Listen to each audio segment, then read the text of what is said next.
Bonjour les graphes, ravi de vous retrouver pour une nouvelle vidéo. Aujourd'hui, on va parler du charbon et du fait que le charbon n'est pas mort. Alors bien entendu,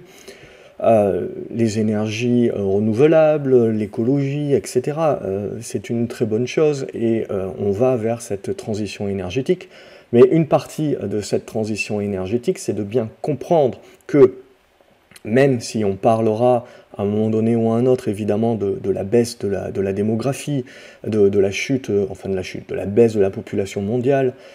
c'est pas quelque chose qui va arriver sitôt que l'on croit, et donc on reste aujourd'hui dans des besoins énergétiques croissants dans le monde, et d'autant plus que pour la transition énergétique, il va falloir utiliser également, pour accélérer les choses, si on veut atteindre les différents objectifs qui sont donnés par les gouvernements aujourd'hui,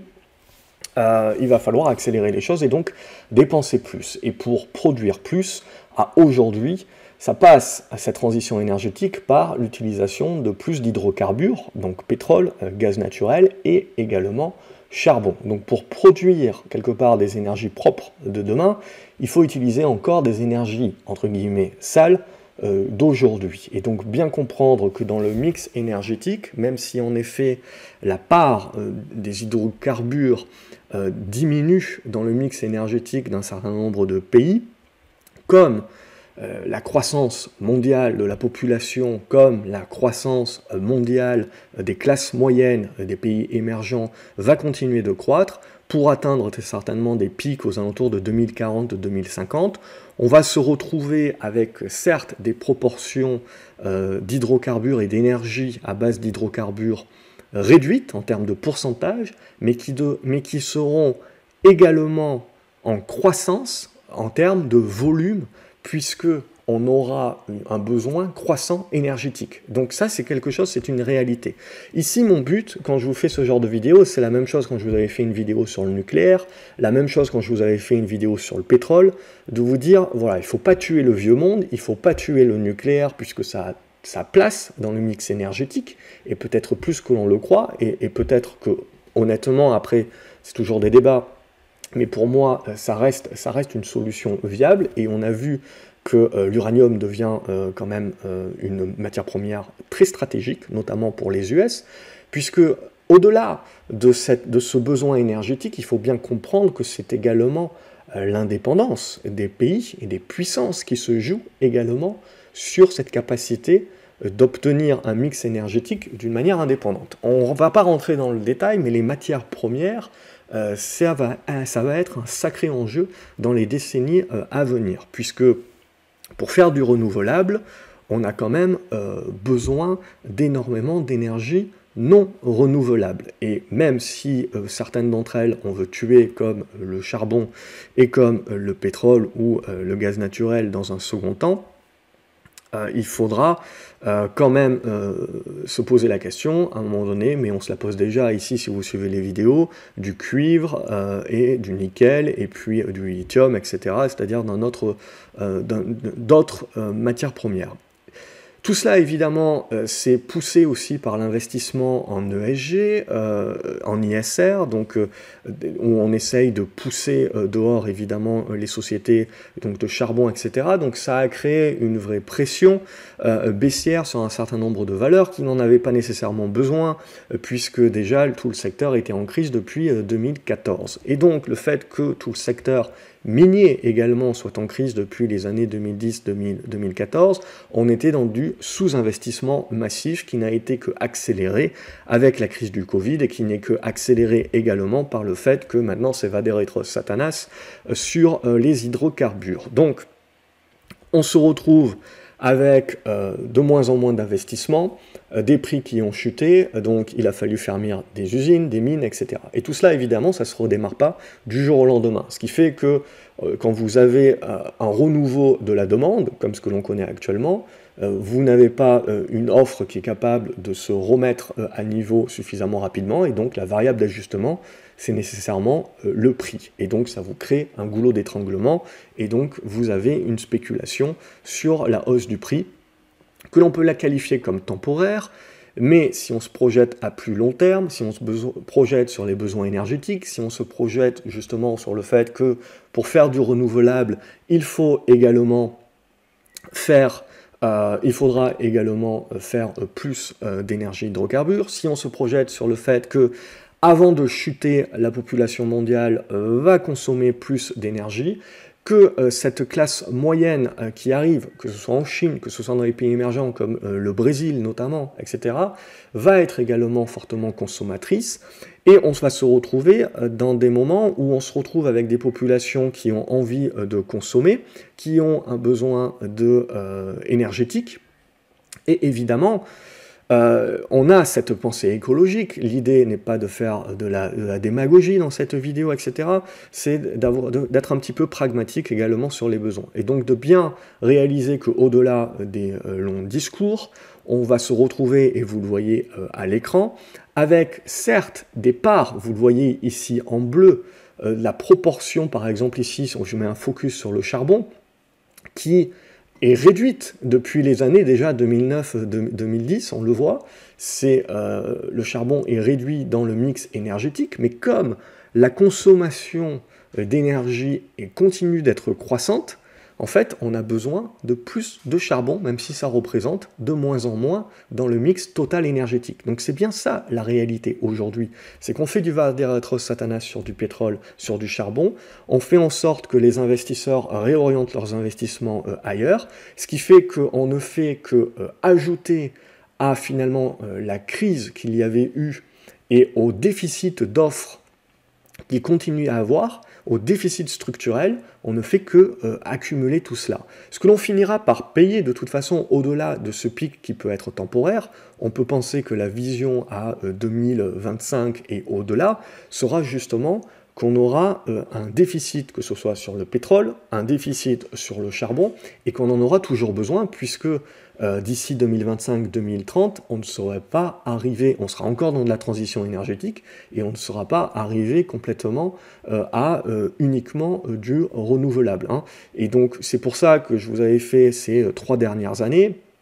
des vidéos sur le nucléaire, des vidéos sur le pétrole pour vous expliquer la même chose, et pour moi, ce qui va se passer sur le charbon, c'est exactement la même chose sur le pétrole, que ce soit Vardera-Retros Satanas ou pas,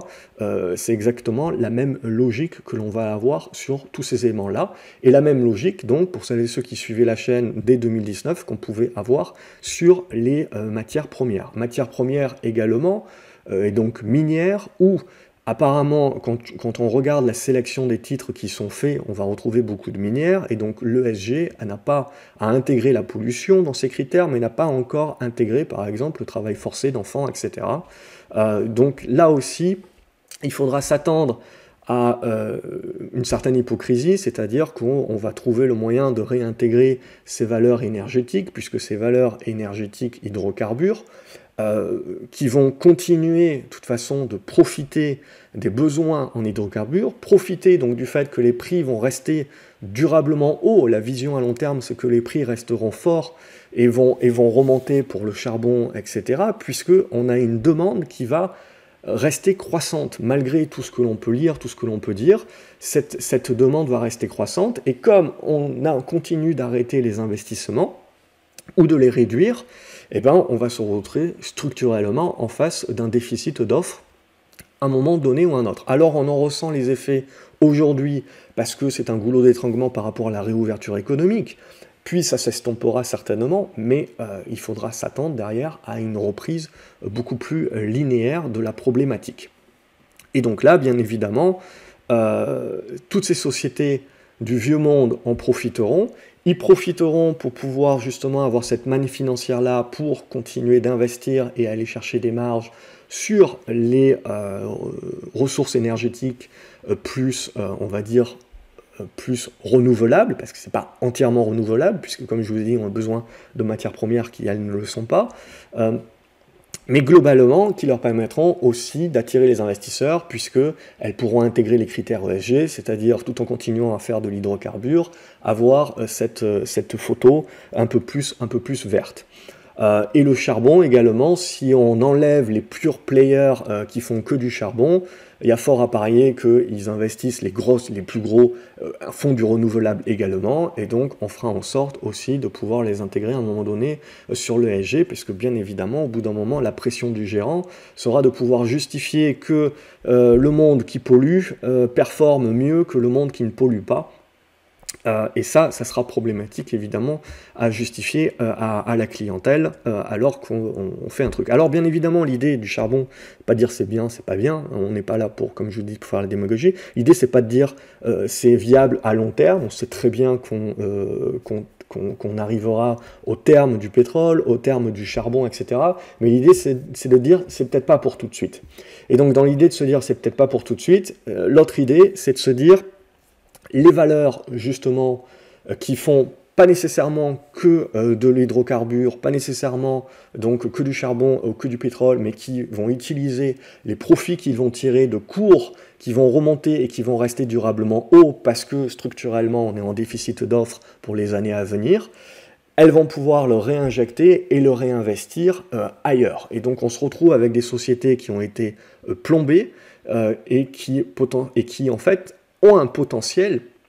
de rebond et potentiellement aussi de capacité de pouvoir se diversifier et par cela même aller chercher des parts de marché et aller chercher des profits futurs et des marges futures. Donc on a là, je dirais, l'idée de se dire le pétrole n'est pas mort, mais aussi le charbon n'est pas mort, le nucléaire n'est pas mort. Et toutes ces énergies-là, et de bien se dire que au-delà de jouer des rattrapages, on a à plus long terme, potentiellement dans ces acteurs-là, des futurs gros acteurs également qui sauront utiliser les profits qui vont continuer de tirer de prix élevés des hydrocarbures pour pouvoir se renforcer sur le renouvelable. Et donc sur ces sociétés-là, tout le monde parle de Total, mais on peut parler de tous les gros qui vont avoir cette capacité de soit investir eux-mêmes, mais surtout d'aller chercher, pour aller plus vite, de la croissance en externe, et donc de faire des rachats. Et donc bien de parler de la consolidation de l'ensemble du secteur énergétique. Et ça va nous occuper quelques années. Et ce secteur énergétique qui avait été sous-pondéré dans les indices, sous-pondéré dans les trackers, sous-pondéré chez les gérants, on le voit déjà depuis plusieurs mois, retrouve de la performance, et ça devrait être le cas dans les années à venir. Donc c'est ça pour moi vraiment où il va falloir un petit peu regarder tout cela. Et juste pour conclure par rapport à tout ce qu'on s'est dit, vous pouvez regarder la demande globale du charbon, et vous regardez les projections mondiales jusqu'en 2025, et vous regardez les projections, et on est sur des demandes similaires à ce qu'on a aujourd'hui. Donc, à dire que le charbon est mort, on n'investit plus, mais on va continuer d'en avoir besoin, comme le pétrole, dans les 5-10 ans à venir, pour continuer la transition énergétique, mais on n'investit plus. Donc, vous avez, à un moment donné ou à un autre, un déficit d'offres qui va se faire et qui ne sera régulé donc que par les prix. Jusqu'à aujourd'hui, le charbon était à des prix très bas également, parce que le gaz naturel était baissier aussi. Et donc, vous aviez un avantage compétitif du gaz naturel par rapport au charbon, ce qui a fait que ces dernières années, on a investi dans le gaz naturel, etc. Ce qui a permis de conserver des prix assez bas. Si on part du principe que le gaz naturel, les prix du gaz naturel vont se retourner à la hausse également, le charbon va devenir d'autant plus une énergie économiquement intéressante, parce qu'elle va continuer d'être peu chère et donc elle va retrouver un avantage compétitif. Alors, je veux bien, il y a une logique environnementale, je suis d'accord avec vous, et encore une fois, je ne parle pas ici d'opinion, on parle vraiment du pragmatisme, et on sait très bien que beaucoup de pays qui doivent faire face à une croissance de leurs besoins énergétiques n'iront pas regarder très loin et prendront du charbon, parce que économiquement, ça sera viable. Mais les prix du charbon augmenteront, eux aussi, pour les défauts structurels dont on a parlé.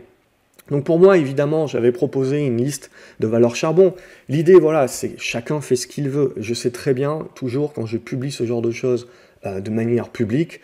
j'ai toutes les réactions, etc. L'idée ici, c'est qu'on parle d'une réalité économique. On ne parle pas de démagogie. Donc mon idée, voilà, c'est pas de dire il faut investir dans les valeurs du charbon, etc. Chacun prend sa décision. Ce que je vous présente ici, c'est pragmatiquement ce qu'il se passe et ce qu'il va se passer dans les 5-10 années à venir. Et donc ce pourquoi, pour moi, la transition énergétique n'est pas quelque chose qui se fait du jour au lendemain. Et donc il faut ne pas tuer les énergies justement non renouvelables, mais notamment les hydrocarbures. Et d'un point de vue purement d'investissement, on peut y voir une opportunité. Donc n'hésitez pas à aimer la vidéo si ça vous a plu, si ça vous a intéressé, à me dire ce que vous en pensez dans les commentaires, je me ferai une joie de vous y répondre, à vous abonner à la chaîne pour ne pas louper les prochaines vidéos en cliquant sur la petite clochette de notification. Et moi je vous retrouve donc dans les commentaires pour savoir ce que vous en pensez et me faire un plaisir de vous y répondre. Excellente journée à vous les graphes et à la prochaine vidéo. Salut!